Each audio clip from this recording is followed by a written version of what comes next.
عاقلتم وزنوا بالقسطاس المستقیم ذالک خیر و احسن تاویلا ولا تقف ما لیس لک به علم ان السمع والبصر والفؤاد کل اولئک کان عنہ مسئولا۔ صدق اللہ مولانا العظیم۔ سورہ بنی اسرائیل کے یہ چوتھے رکوع کی آیات ہے۔ اعلیٰ ترین اخلاق کی طرف توجہ دلائی ہے رب کائنات نے۔ اللہ تعالیٰ خود بہترین اخلاق کا مالک ہے اور وہ یہی چاہتا ہے کہ اس کے بندے بھی اعلیٰ اخلاق کو اپنائیں، اور نبی کریم صلی اللہ علیہ وسلم کا فرمان بھی ہے کہ وَتَخَلَّقُوا بِأَخْلَاقِ اللَّهِ، اپنے اخلاق اللہ کے اخلاق کی بنیاد پر استوار کرو۔ اور آپ صلی اللہ علیہ وسلم کا یہ بھی ارشاد مبارک ہے کہ ان احسنتم اخلاقا، تم میں سے بہترین وہ ہیں جن کے اخلاق اچھے ہیں۔ تو اخلاق کے حوالے سے ہی ایک اور روایت بھی ہے کہ حضرت عائشہ رضی اللہ عنہا سے ایک دفعہ سوال کیا گیا کہ نبی کریم صلی اللہ علیہ وسلم کے اخلاق کیسے ہیں، تو انہوں نے یہی فرمایا، حضرت عائشہ صدیقہ نے، کہ کانا خلقہ القرآن، یہ سارا کا سارا قرآن آپ کا خلق ہی تو ہے۔ تو یہ ہے کہ اعلیٰ اخلاق انسان کی شخصیت کا اعلیٰ معیار ہے۔ تو فرمایا جا رہا ہے، یعنی رکوع کے شروع سے ہی یہ بات سامنے آئی تھی کہ تمہارے رب نے یہ فیصلہ کر دیا ہے، تمہارے رب نے یہ حکم دیا ہے کہ اس کے علاوہ کسی کی بندگی نہ کرنا، والدین کے ساتھ حسن سلوک کرنا، اگر بڑھاپے کی حالت میں تم ان میں سے ایک کو یا دونوں کو پالو تو انہیں اف تک نہ کہنا، کسی بات پر ان کو جھڑکنا مت، اور ان کے سامنے نہایت عاجزی کے ساتھ ادب اور احترام کے ساتھ بات کرنا، اور ان کے سامنے رحمت کے ساتھ جھکے رہنا ان کے سامنے، اور یہ کہ دعا کرتے رہنا کہ پروردگار جس طرح انہوں نے مجھ پر بچپن میں شفقت کے ساتھ مجھے پالا، تو بھی اس طرح سے ان پر رحم فرما۔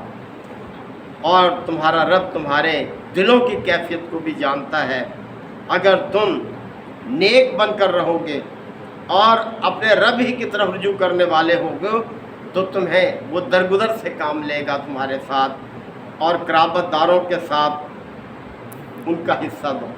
اسی طرح مسکینوں کو، راستے کے مسافروں کو، ہر ایک کے حقوق کا خیال رکھو، اور کسی طرح سے بھی کوئی زیادتی کرنے والے نہ بنو۔ اور پھر یہ کہ فضول خرچی سے روکا کہ فضول خرچی نہ کرو، اور اتنی نفرت دلائی کہ فضول خرچی کرنے والے شیطان کے بھائی ہیں، اور شیطان تو ہے ہی اپنے رب کا ناشکرا۔ آگے بات بیان کی جا رہی ہے اسی حوالے سے کہ دیکھو یتیم کے مال کے حوالے سے، یتیم جو ہے یہ جس کیفیت سے دوچار ہوتا ہے ہم سب جانتے ہیں کہ اس کا سرپرست نہیں ہوتا، کوئی اور ہی اس کی سرپرستی کرنے والا ہوتا ہے۔ اس کے چاہے مال ہو، چاہے اس کی اپنی ذات ہو، ہر معاملے میں اس کو سرپرستی کی ضرورت ہوتی ہے۔ تو فرمایا کہ وَلَا تَقْرَبُوا مَالَ الْيَتِيمِ، مال لے یتیم کے قریب بھی نہ پڑھنا، یعنی یتیم کے مال کی آرزو نہ کرنا، اس کو ہڑپ کرنے کی کوشش نہ کرنا، اور ہڑپ کرنا تو درکنار اس کے قریب بھی نہ پھٹکنا۔ الا باللتی ہی احسن، ہاں مگر آسن طریقے سے۔ مقصد یہ ہے کہ اگر یتیم کا سرپرست خود مالدار ہے تو اسے کوئی حق الخدمت نہیں لینا چاہیے، اللہ سے ہی اجر کی توقع رکھنی چاہیے۔ اور اگر اس کا ولی خود بھی تنگ دست ہے، اسے اپنی فکر ہے، تو اتنا لے سکتا ہے اس میں سے جتنا جائز ہو، اس حد تک اس میں سے لے سکتا ہے۔ تو اس لیے فرمایا کہ الا باللتی ہی احسن، ہاں جو آسن طریقہ ہو، حتی یبلغ اشدہ، یہاں تک کہ وہ جوانی کی عمر کو پہنچ جائے، یعنی خود اپنے معاملات کو خود نمٹانے کی صلاحیت اس کے اندر پیدا ہو جائے تو پھر یہ ہے کہ جلد اس کا مال اس کے سپرد کر دو اور گواہ بھی بنا لو. یہ اور مقامات پر تاکید ہے. اور پھر فرمایا کہ وَأَوْفُوا بِالْعَهْدِ، اور وعدوں کو پورا کیا کرو. بہت بڑی نصیحت ہے، وعدوں کو پورا کیا کرو. نبی کریم صلی اللہ علیہ وسلم نے وعدوں کے حوالے سے یہ بھی فرمایا کہ منافق کی نشانیوں میں سے ہے یہ کہ وعدہ کر کے اس کو پورا نہ کرے. وہ ہے نا منافق کی 3 نشانیاں آپ نے بیان فرمائی کہ المنافق ثلاثۃ آیات، منافق کی 3 نشانیاں ہیں کہ وَإِذَا وَعَدَ أَخْلَفَ، کہ جب وہ وعدہ کرتا ہے تو اس کی خلاف ورزی کرتا ہے. اور اسی طرح وَإِذَا حَدَّثَ كَذَبَ، جب بات کرتا ہے تو جھوٹ بولتا ہے. اور تیسری یہ کہ وَإِذَا تُؤْمِنَ خَانَ، جب اس کے پاس کوئی امانت رکھی جائے تو اس میں خیانت کرتا ہے. تو وعدہ خلافی جو ہے یہ منافق کی نشانیوں میں سے ایک نشانی ہے.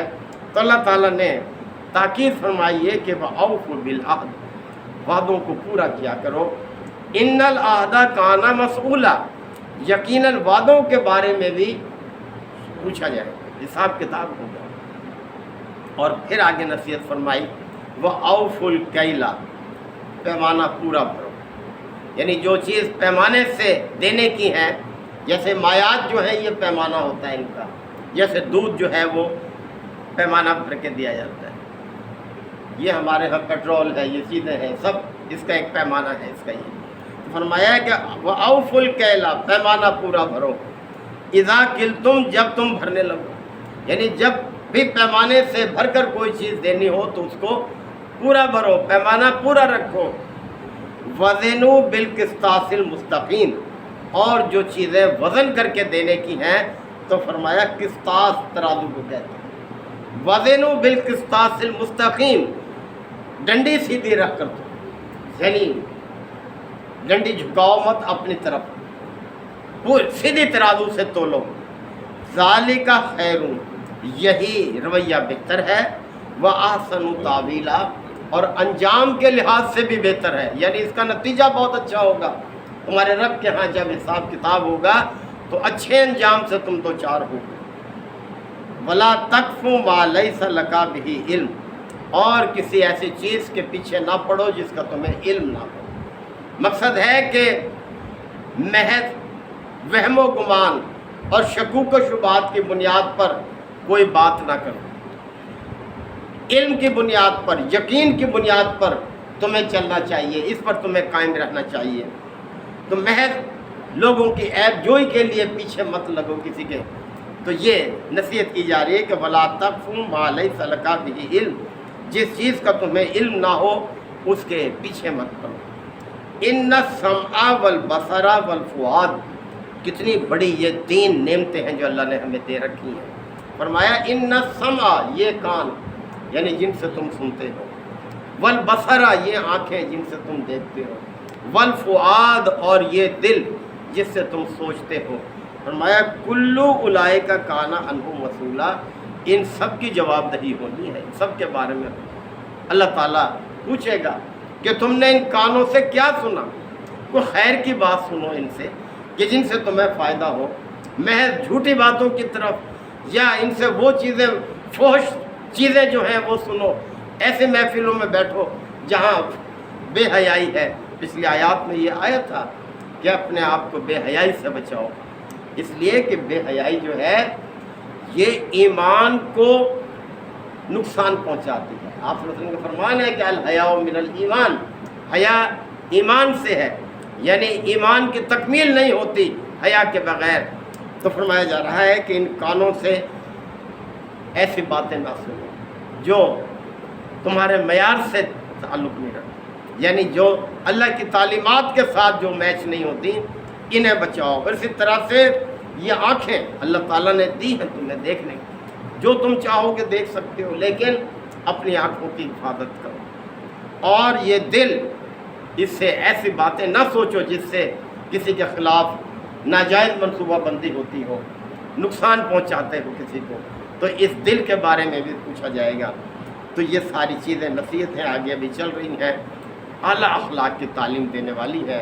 اللہ تعالی ہم سب کو ان باتوں کو پیش نظر رکھنے کی اور عمل کی توفیق عطا فرمائے. وآخر دعوانا الحمدللہ وکفا وسلام علی عبادہ الذین اصطفیٰ ربنا آتنا فی الدنیا حسنۃ وفی الآخرۃ حسنۃ وقنا عذاب النار وادخلنا الجنۃ مع الابرار یا عزیز و یا غفار یا رب العالمین اللہم انک عفو کریم تحب العفو فاعف عنا اللہم من احییتہ منا فاحیہ علی الاسلام ومن توفیتہ منا فتوفہ علی الایمان یا شافی الامراض اشف مرضانا ومرضى المسلمین یا قاضی الحاجات اقض حاجاتنا وحاجات المسلمین اللہم اعز الاسلام والمسلمین یا رب اغفر وارحم وانت خیر الراحمین صلی اللہ تعالی علی خیر خلقہ محمد وآلہ وصحبہ اجمعین.